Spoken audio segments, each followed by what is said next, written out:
Você leu aí Atos, capítulo 25, de 1 a 22. Paulo está na prisão, ainda em Cesareia. Se você vê um verso antes, vê que ele está já há 2 anos aí. E se você lembrar, antes disso tudo, ele já tinha sido preso uma vez, se eu não me engano, em Filipos. Ah, Bom, depois você volta lá em Atos, você vê onde ele foi preso. E agora ele já está 2 anos nessa prisão. E a gente começa a pensar nas nossas crises. Corona, não sei o que, quarentena. E aí, como é que você está na crise? Como você pode ver aqui nesse texto, Paulo está sendo julgado de novo por outro governador. E aí ele se explica e ele não tem nada de errado nele, uma vida que não tem o que ser acusado.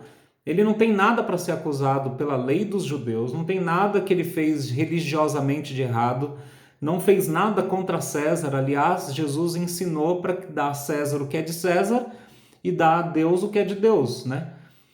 Cumpre com as suas obrigações. A única coisa que é escandalosa na vida de Paulo e que os religiosos judeus não estavam aguentando e eles queriam matá-lo por causa disso, é que ele crê que Jesus é suficiente para salvar e não leis, não ações, não pagar o preço com a promessa, com não sei o que não sei o que. Jesus pagou o preço. Né? Isso que é escandaloso na vida de Paulo e fica claro de novo em outro julgamento que não tem nada para ser que possa desabilitar Paulo juridicamente, legalmente, diante de qualquer governo.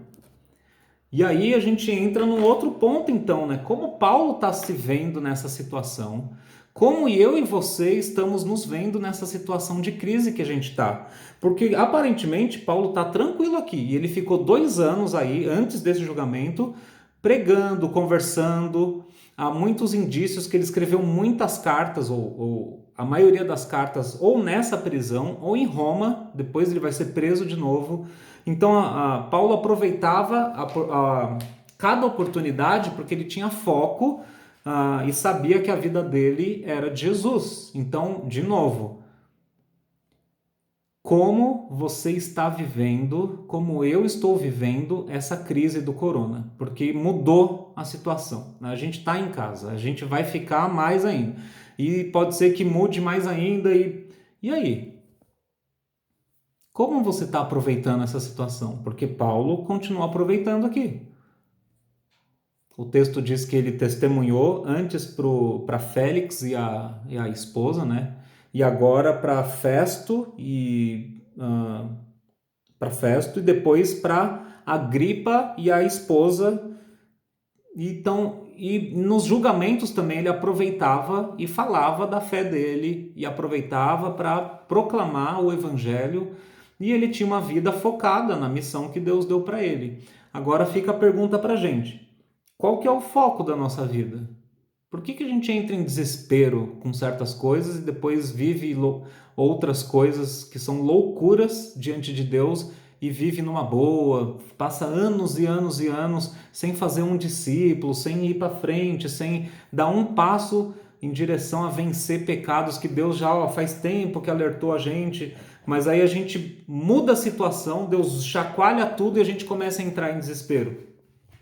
Por que não aproveitar desses momentos para ver o que Deus está fazendo? Porque Paulo está aproveitando.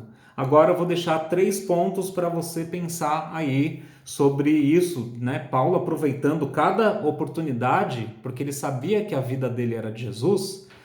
Como é que a gente está aproveitando? Então, 3 pontos aí para você pensar, para a gente pensar antes de ir para a nossa oração, tá? Paulo não voltava atrás. Então falaram para ele ir para Jerusalém para ser julgado lá. Ele falou: não, para eu avançar nessa missão que Deus me deu, eu tenho que ir para Roma, não voltar para Jerusalém.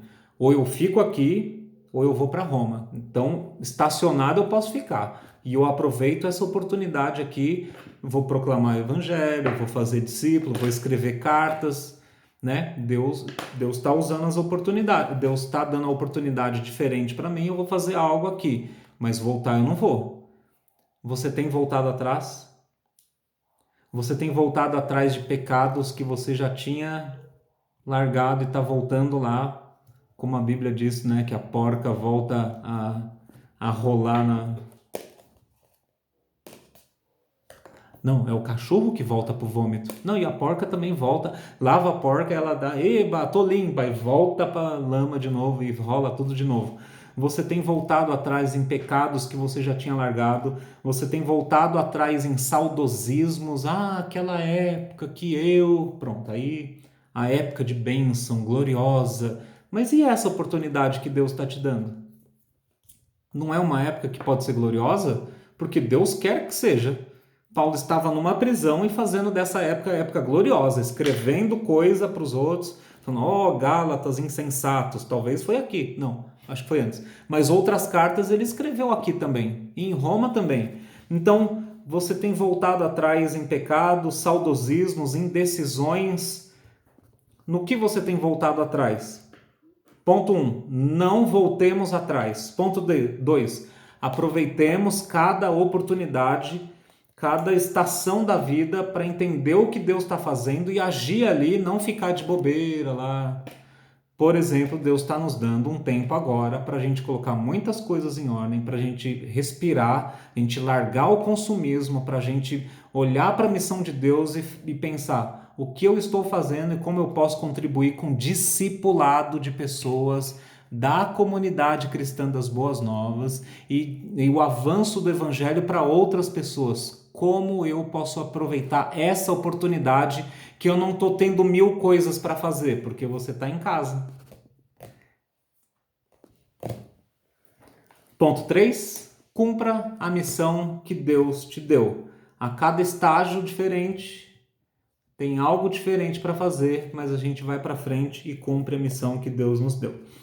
Pensa nisso. Vê como o texto dá um versículo para a gente que é chave, tá bom? Eu sei que eu estou me estendendo um pouco, perdão, mas pensa aí como o capítulo 25, 19, o próprio cara está falando de Paulo, que não encontrou nada de errado, né, nenhuma coisa, só achou estranho uma coisa, né? Ele diz assim, ao contrário, tinha alguns pontos de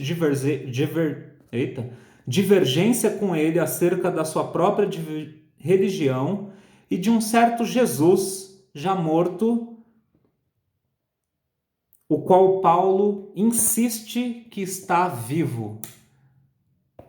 E esse é o trunfo, né, de Paulo e da gente. Para muitas pessoas por aí, Jesus está vivo ou nem existiu. Mas o foco da nossa vida, o ânimo que a gente tem, a gente não volta atrás, a gente aproveita cada oportunidade, inclusive agora, para fazer discípulos e cumprir a missão que Deus deu para a gente, porque Jesus está vivo.